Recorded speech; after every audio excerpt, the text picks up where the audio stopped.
Today, August 27th, the world learned the details of the operation that turned the entire system of military supplies to Ukraine upside down.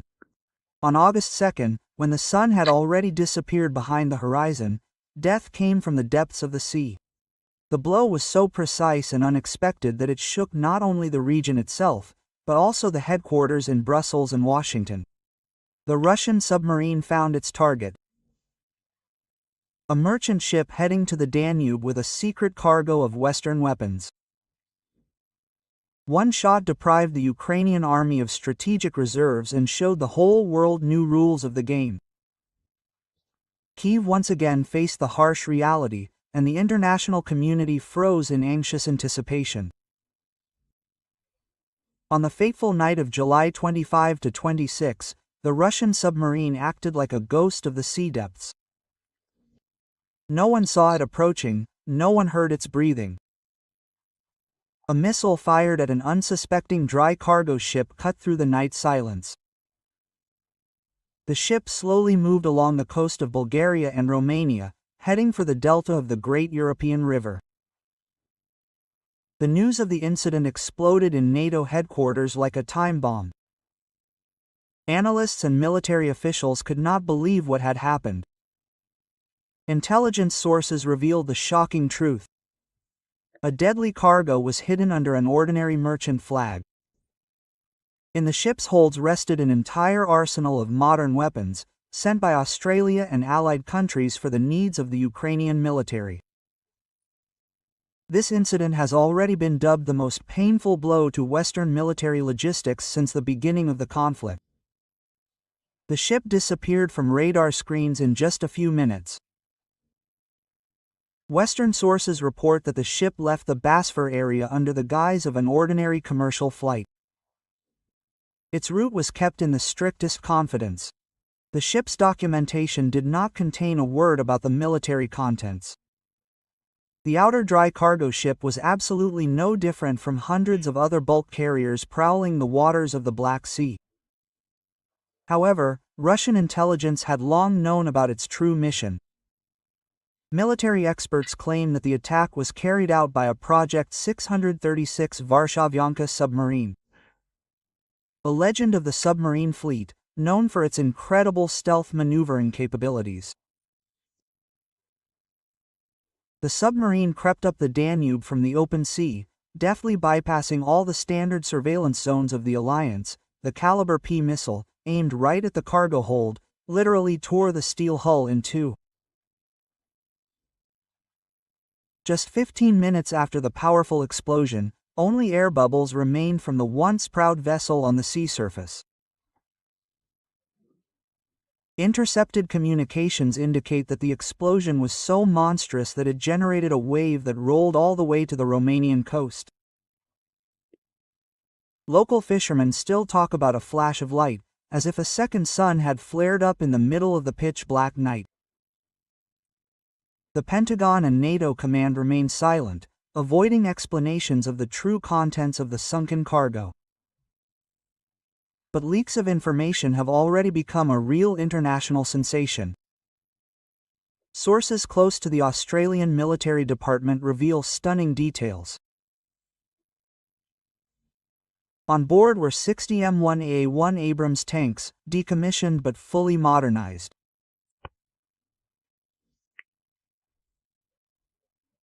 In addition, the hold stored more than 300 steam-portable anti-aircraft missile systems, about 150 anti-tank systems of the Block 1 modification, over 200 tons of small arms, including M4 rifles, German XK-416, machine guns, grenade launchers and artillery shells for Paladin howitzers. This entire deadly arsenal was intended to form new mobile brigades, on which Kyiv had placed all its hopes in the autumn campaign. Now these ambitious plans have turned to ashes. The loss of such a strategic cargo means that the Ukrainian armed forces are left without a critical reserve, without the ability to create new strike formations. The Russian side, apparently, received secret information thanks to the brilliant work of its agents in Turkey, especially in the Istanbul port areas. According to sources, GRU military intelligence officers had been monitoring the movement of the dangerous cargo since it was unloaded from Australian warships. The cargo passed through a tangled network of civilian companies and false documents. But Russian intelligence managed to unravel the entire intricate scheme. From the moment the dry cargo ship entered the Black Sea, it was under constant surveillance.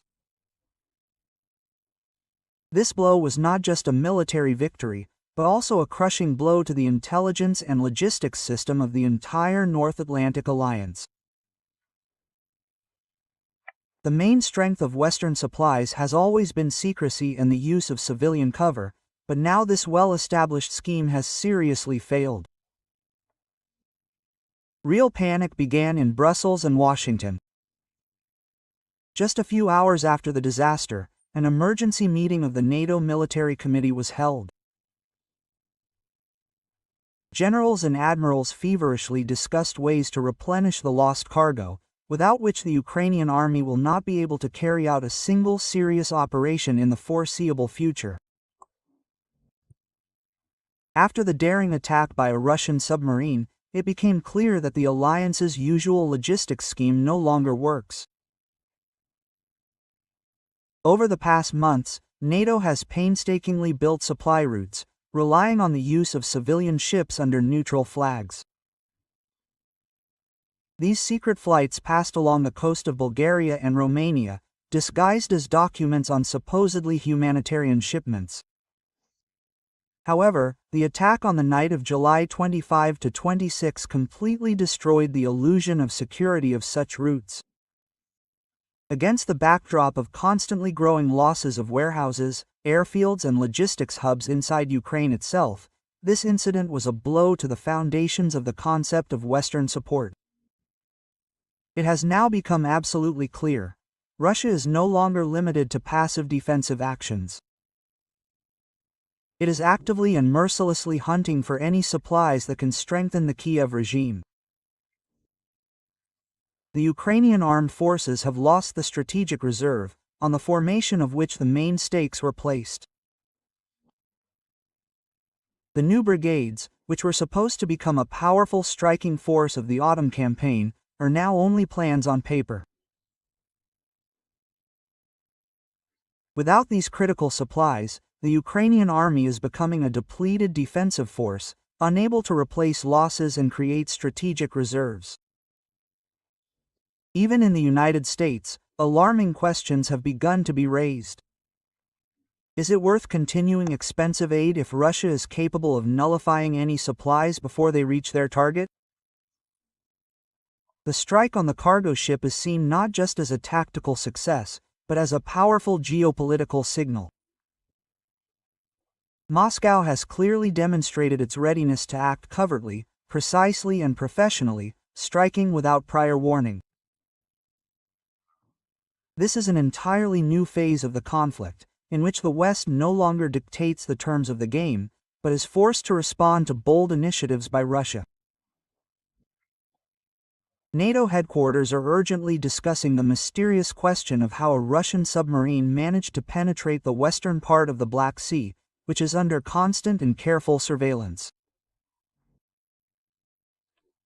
This strategically important area is patrolled almost around the clock by radio reconnaissance aircraft, global hook drones, Turkish Bayraktars, as well as naval radars of the Romanian and Bulgarian navies.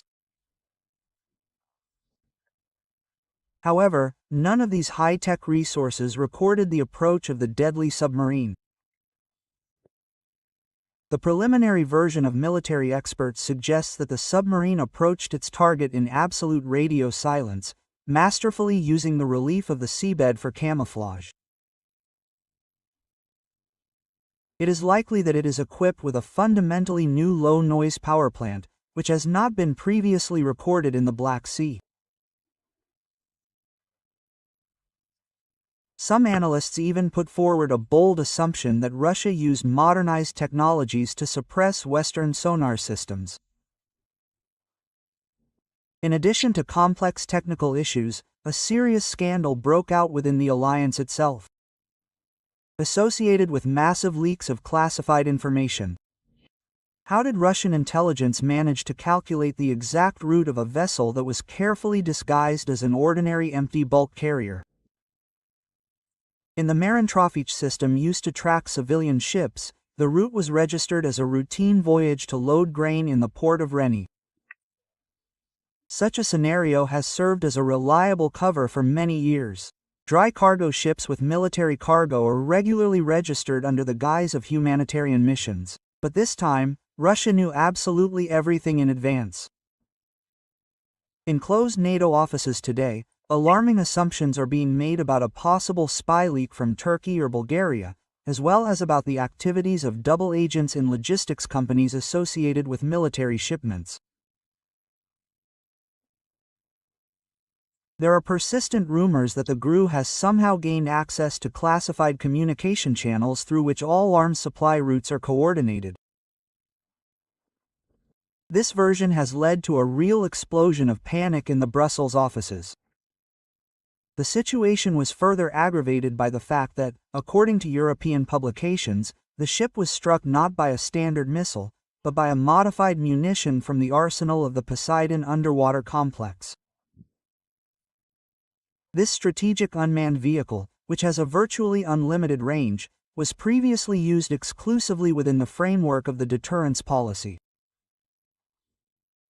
However, today, according to unconfirmed information, its tactical version with a fundamentally new warhead was used. If this shocking information is confirmed, it will be a very alarming call for NATO. The beginning of the combat use of Poseidon in limited operations indicates that Russia is moving to demonstrate revolutionary technologies that can radically rewrite the balance of power. In naval battles, immediately after the devastating strike on the dry cargo ship, as reported by the authoritative British publications The Times and the French Le Figaro, NATO representatives contacted Moscow through secret communication channels. According to insiders, a desperate request was made to renew the tacit agreements according to which Russia did not attack civilian ships, and the alliance did not interfere with the transportation of the Russian shadow tanker fleet. Under previous informal agreements, Moscow did not touch ships with grain and humanitarian supplies, and Western states turned a blind eye to the routes of Russian tankers in the Mediterranean and Black Seas. However, now this fragile line has been completely destroyed. Moscow has categorically stated that there will be no more deals. The reason for the harsh refusal is a series of daring attacks on Russian ships. Over the past 2 years, tanker explosions in the Kerch Strait, drone attacks on Novorossiysk, and cases of mining and seizure of ships in the Baltic Sea have been recorded. These events became a weighty argument for the transition to an uncompromising policy. Any ship transporting military equipment for Ukraine now becomes a legitimate target for destruction. With the liquidation of the dry cargo ship near the Danube Delta, Russia has effectively declared full control over the southern sea corridor of the Black Sea. Now any ship passing along the coast of Bulgaria or Romania, especially in the area of the Danube estuary, is under a real threat of immediate attack. Agent networks, satellite surveillance, underwater platforms and unmanned vehicles form a multi-level target detection system. This is what made NATO panic and look for urgent alternative routes. At the emergency meeting, routes for the transfer via Moldova and Romania by land or a complete redirection of flows via Poland were feverishly discussed. However, these decisions do not provide any guarantees of security. Western supplies to Ukraine continue to be methodically destroyed by Russian strikes almost daily. Moscow has made it abundantly clear that no ship with military cargo will go unpunished anymore. If earlier Russia demonstrated strategic patience and avoided drastic steps, now the entire strategy has changed radically. Every terrorist attack against Russian facilities and every attempt at sabotage is met with an immediate and mercilessly harsh response. Not a single private contractor transporting deadly weapons under the guise of humanitarian missions can feel relatively safe anymore. This is a direct and unambiguous signal that the West has heard extremely loudly. After the tragic incident, real panic has set in at NATO headquarters. Immediately after the explosion in Brussels, an emergency meeting of the alliance's military committee was convened, with representatives of the Navy, Air Force, intelligence services and logistics centers. One key question was discussed: how did a Russian submarine manage to operate in what was effectively NATO's direct area of responsibility? The area where the incident occurred is usually under the strictest surveillance. Radio reconnaissance aircraft are constantly operating there. A powerful network of naval radars from Bulgaria and Romania is also in operation. However, none of these high-tech elements of the system revealed a deadly threat. Preliminary classified reports claim that the Russian submarine used a unique tactic of stealth, moving at critical depths and in absolute radio silence. Moreover, some leading experts admit that the submarine was equipped with a revolutionary silent running system that allows it to completely bypass modern hydroacoustic decoys. An equally painful topic for the alliance is the mass leaks of classified information. A real hunt for the sources of the leaks has begun within NATO. Who exactly gave Russia the exact coordinates of the dry cargo ship, carefully disguised as a peaceful civilian flight? It is known that the route was officially registered in the system as a flight for grain within the humanitarian corridor. This tried and tested scheme has been used for many years to covertly transport weapons, but this time it failed miserably. Some Western experts believe that the leak could have occurred in Turkey, where military equipment is reloaded from military to civilian ships in Istanbul ports. There is a serious version about the work of double agents or the complete compromise of logistics chains through fictitious brokerage companies. Against the backdrop of these alarming rumors, hints began to appear in the Western media about the activities of Russian hackers who allegedly hacked NATO's classified logistics communication channels. The situation was further aggravated by persistent rumors that a completely new tactical version of the PAS-JO complex was used in the attack. This unmanned underwater vehicle, widely known as a strategic deterrent weapon, was allegedly used in this case to carry out a surgically precise strike on a single vessel. If the shocking information about the combat use of Poseidon is confirmed, it will be a terrible signal to the entire alliance that Russia has finally moved on to the next stage of the conflict, clearly demonstrating its readiness to use technologies of a fundamentally new generation. After the devastating attack, high-ranking NATO military officials urgently contacted Moscow through secret channels. They recalled the tacit maritime agreements that had been in effect since the beginning of the conflict, according to which Russia did not touch civilian ships, and Western countries did not create obstacles for the movement of Russian tankers. However, Moscow responded with a categorical refusal. The reason for its tough stance is simple: a series of daring attacks on Russian tankers over the past 2 years.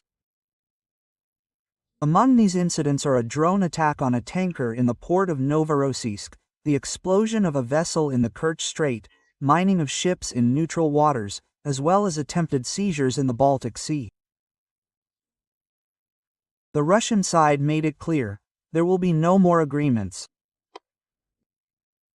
From now on, any ship transporting weapons will be immediately destroyed. Following this tough statement, NATO began an emergency transfer of military forces to the Eastern Mediterranean and the Aegean Sea.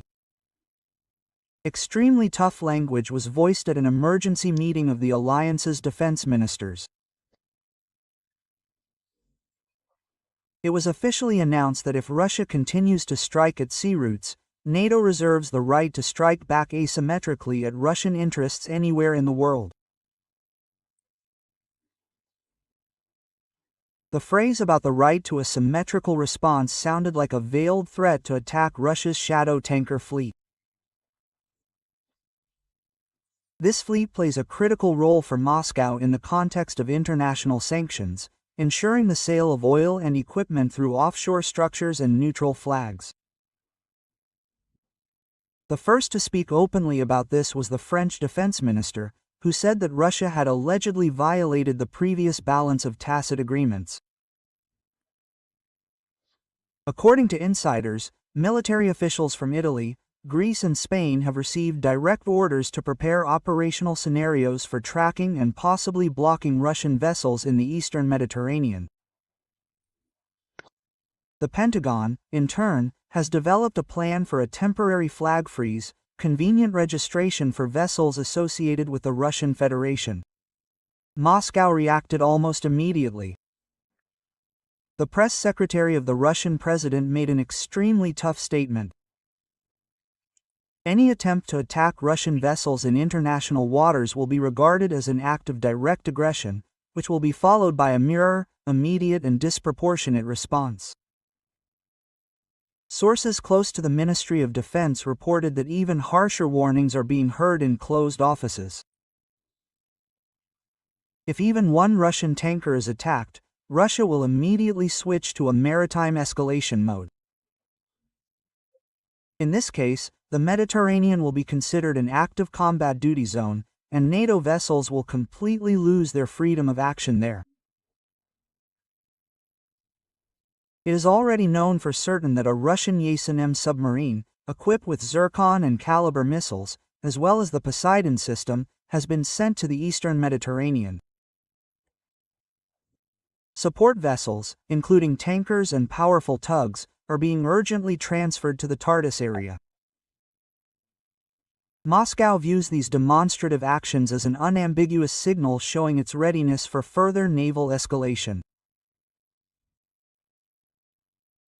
As of late July, there are up to 8 large Russian vessels involved in energy logistics in the Mediterranean. At least one nuclear submarine, presumably Kazan or Novosibirsk, is already in this strategically important region. A Russian Navy reconnaissance ship is constantly cruising in neutral waters off the coast of Crete, and Russian Aerospace Forces aircraft in Syria have been put on high alert. In response, NATO has sharply increased air and sea patrols. Peto and Pose patrol aircraft have begun intensive sorties in the Levant Shelf area, and several Arleigh-class submarines have been sent south to continuously monitor Russian shipping routes. At the same time, an ambitious plan for a soft blockade of the Strait of Gibraltar is being discussed. Thus, trade routes are rapidly being militarized, and now each side is preparing for attacks not only on the land front, but also in ports, straits, and international waters. Western analysts have already begun to openly admit that NATO has found itself in a serious strategic impasse. Articles with extremely alarming headlines have appeared in leading media outlets from the German Bild to the French Land and the American CNN. They all ask the same painful question. What will happen if Russia starts sinking ships with weapons before they leave Bosphor or the Suez Canal? Leading experts are forced to admit that it is almost impossible to protect such routes from Russian submarines without a direct military confrontation. But introducing NATO aircraft to cover transport convoys means, in fact, direct participation in the war, which means that the West faces a painful dilemma: either completely transfer supplies to land routes, subjecting them to constant attacks, or go for a naval escalation with the risk of a brutal response from Moscow. More and more influential political scientists in the West openly state, we must urgently sit down at the negotiating table, while there is still a chance to save face. Moscow has made it extremely clear, all routes with weapons have long been known to Russian intelligence. Each strike will be precise and absolutely unexpected. If supplies continue at any cost, then already in August or September we may witness a completely new phase of the conflict. Not on land, but at sea. Russia, apparently, is ready to play on this dangerous field without the slightest compromise. The destruction of the dry cargo ship at the mouth of the Danube became a terrible signal not only for Ukraine, but for all NATO countries. This is a clear demonstration that Moscow is ready to ruthlessly break the alliance's logistics, destroying supply chains at the very outskirts. As a result, each new day turns into a desperate race against time. NATO is feverishly searching for an adequate response, but has not found one yet. Russia, acting covertly and with surgical precision, is radically changing the rules of the game in the Black and Mediterranean seas. If this dangerous trend continues, the conflict will reach a fundamentally new level, where not only frontline positions but also control over global trade arteries will be at stake. Okay,